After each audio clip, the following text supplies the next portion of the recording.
Hi, இன்றைக்கி ஒரு mini vlog தான் பார்க்க போகிறீங்க. இன்றைக்கி நாங்கள் ஃப்ரெண்ட்ஸ் கூட ட்ரிப் போகலான்னு பிளான் பண்ணி தான் இந்த ஃபுட் ப்ரிப்பேர் பண்ணுறேன்.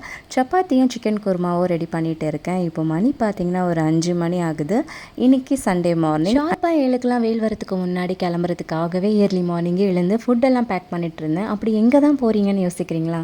தடா ஃபால்ஸ் தாங்க போகிறோம். காலேஜ் டேஸ்லேருந்தே பார்த்திங்கன்னா தடா போகலான்னு பிளான் பண்ணி கடைசியில் போகவே இல்லை. ஃபைனலாக ரொம்ப வருஷம் கழித்து இப்போ தான் நாங்கள் தடாவே போகிறோம். அங்கே பார்த்திங்கன்னா ஃபுட்லாம் நம்மளுக்கு கிடைக்கவே கிடைக்காதுன்னு சொன்னாங்க. அதனாலவே வீட்லேயே சிம்பிளாக ப்ரிப்பேர் பண்ணி எடுத்துகிட்டு போகிறேன். ஆன் த வேல ஃப்ரெண்ட்ஸை மீட் பண்ணி தடா லொக்கேஷன் போட்டு கிளம்பிட்டோம். தடா ஃபால்ஸ் கிட்ட வந்ததும் கொஞ்சம் ஜூஸ் குடிக்கலான்னு நாங்களும் இறங்கணும். பட் பின்னாடியே பார்த்திங்கன்னா 5 ஜோடி ஜூஸ் குடிக்க வந்திருந்தாங்க. சரி, ரொம்ப லேட் ஆகிட போதே, இவர் ரொம்ப கஷ்டப்பட்டு ஜூஸ் போடுறாருன்னு சொல்லிட்டு என்னோடய ஹஸ்பண்ட் போயிட்டு கொஞ்சம் ஜூஸ் போட ஹெல்ப் பண்ணியிருந்தார்.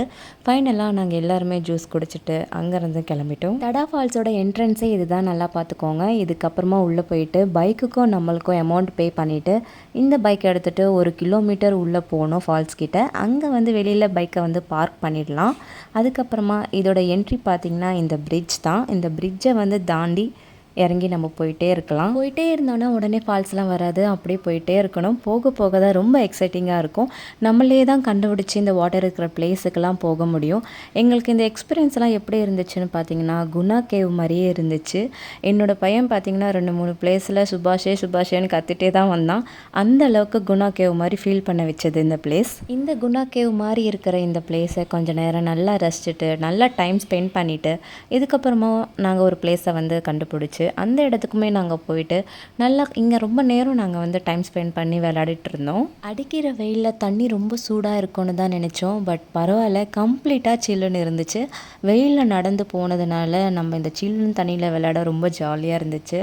இந்த மாதிரி உங்களுக்கு நிறைய பிளேசஸில் தண்ணி இருக்கும். ஒரு பிளேஸில் ரொம்ப கிலோமீட்டருக்கு நீங்கள் நடந்து போய் தான் என்ஜாய் பண்ணுற மாதிரியே இருக்கும். கேட் என்ட்ரன்ஸில் பார்த்தீங்கன்னா நிறைய ஃபேமிலிஸ் வந்து வண்டியில் இறங்குறது பார்த்துட்டு நாங்கள் என்ன முடிவு பண்ணோம்னா, நெக்ஸ்ட் டைம் வரப்போ ரிலேட்டிவ்ஸ் கூட தான் வரணும் அப்படின்னு பிளான்லாம் போட்டு தான் உள்ளே வந்தோம். ஆனால் உள்ளே வந்ததுக்கப்புறம் தான் தெரியுது இது வந்து ஃபேமிலிக்கான இடமே கிடையாது. நம்ம வந்து ஃப்ரெண்ட்ஸ் கூட வந்து என்ஜாய் பண்ணலாம். பட் ஃபேமிலிஸ் கிட்ஸ் நிறைய இருக்கிற ஃபேமிலிஸ்லாம் வந்தீங்கன்னா அண்டு வயசானவங்களாம் வந்தால் கண்டிப்பாக இந்த இடத்துல நடந்து போகவே ரொம்ப கஷ்டம்.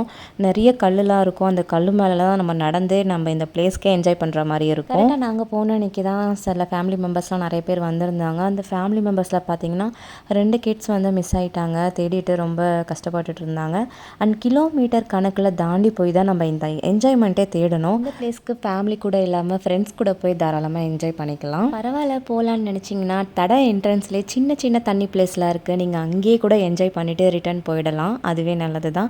பட் ரொம்ப உள்ளே போயிட்டிங்கன்னா வெளியே வர ரொம்பவே கஷ்டப்படுவீங்க. இந்த பிளேஸ் பார்த்திங்கன்னா தொட்டி மாதிரி காட்டியிருப்பாங்க. இங்கேயுமே நம்ம நல்லா என்ஜாய் பண்ணலாம். சாட்டர்டே சண்டேலாம் போனீங்கன்னா ரொம்ப ரஷ்ஷாக இருக்கும். ஒர்க்கிங் டேஸில் கொஞ்சம் கூட்டம் கம்மியாக இருக்கும்னு சொன்னாங்க. என்ஜாய் பண்ணிவிட்டு டைம் போகிறதே தெரியல. லன்ச் டைமே ஆகிடுச்சு. எல்லோரும் லன்ச் சாப்பிட்லான்னு ஸ்டார்ட் பண்ணிட்டோம். இந்த மாதிரி தண்ணி இருக்கிற இடத்துல உட்காந்து சாப்பிட்றது தான் பெஸ்ட்டு. ஏன்னா வெளியே போய் நீங்கள் உட்காந்து சாப்பிட்டீங்கன்னா நிறைய குரங்கு இருக்குது. நம்ம சாப்பிடும் போதே அது வந்து பிடுங்கிட்டு போயிடும். நாங்கள் வரப்போ ஸ்நாக்ஸ் எல்லாம் எங்கள் கிட்டேருந்து பிடுங்கிடுச்சு. ஸோ நீங்கள் ஃபுட்டு வந்து கொஞ்சம் தாராளமாகவே எடுத்துகிட்டு வந்து அதுக்கு கொஞ்சம் வச்சுட்டு நீங்கள் சாப்பிடுங்க. நாங்கள் சாப்பிடும் போது கொஞ்சம் அதுக்கு போட்டு தான் நாங்கள் சாப்பிட்டோம். நிறைய குட்டி குரங்குலாம் நிறையா இருந்துச்சு. சரின்னு நாங்களும் அதுக்கு போட்டு சாப்பிட்டோம். அதுவுமே பார்த்திங்கன்னா ஃபுட்டு கொஞ்சம் கூட வேஸ்ட் பண்ணாமல் நல்லா நீட்டாக க்ளீனாக சாப்பிட்டுட்டு போச்சு. ரொம்ப பசியில் இருந்துச்சு. நீங்கள் கண்டிப்பாக வரப்போ கொஞ்சம் எக்ஸ்ட்ராவே ஃபுட் எடுத்துகிட்டு வந்து அதுக்கும் கொஞ்சம் போட்டுட்டு நீங்கள் சாப்பிடுங்க. நாங்கள் நிறைய பிளேஸில் என்ஜாய் பண்ணோம். பட் எல்லா வாட்டர் பிளேஸ்லையுமே வந்து மொபைல் எடுத்துகிட்டு போகவே முடியல. அங்கங்கே நமக்கு வந்து வலிக்கி விட்டுரும். தெரியாமல் நம்ம மொபைல் விழுந்துச்சுன்னா தண்ணியில் விழுந்து வேஸ்ட்டாக போயிடும். அதனால் நாங்கள் வந்து நிறைய கிளிப்பிங்ஸ் எடுக்கவே முடியல. இருந்த கிளிப்பிங்ஸ் வரையும் தான் நான் ஆட் பண்ணியிருக்கேன். எங்களுக்கு ஒரு பிளேஸும் கண்டுபிடிச்சி போகிறப்போ திரும்பி எப்படிடா போகிறதுன்ற மாதிரி ஆயிடுச்சு. போகும்போது நல்லா ஜாலியாக போயிடுவோம். பட் ரிட்டன் வரும்போது தான் ரொம்பவே கஷ்டமாக இருக்கும். இந்த தண்ணியில் பார்த்தீங்கன்னா குட்டி குட்டி கல்லெலாம் இருந்துச்சு. பார்க்கவே ரொம்ப அழகாக இருந்ததுன்னு சொல்லிட்டு நான் கொஞ்சம் அதை எடுத்துக்கிட்டேன்.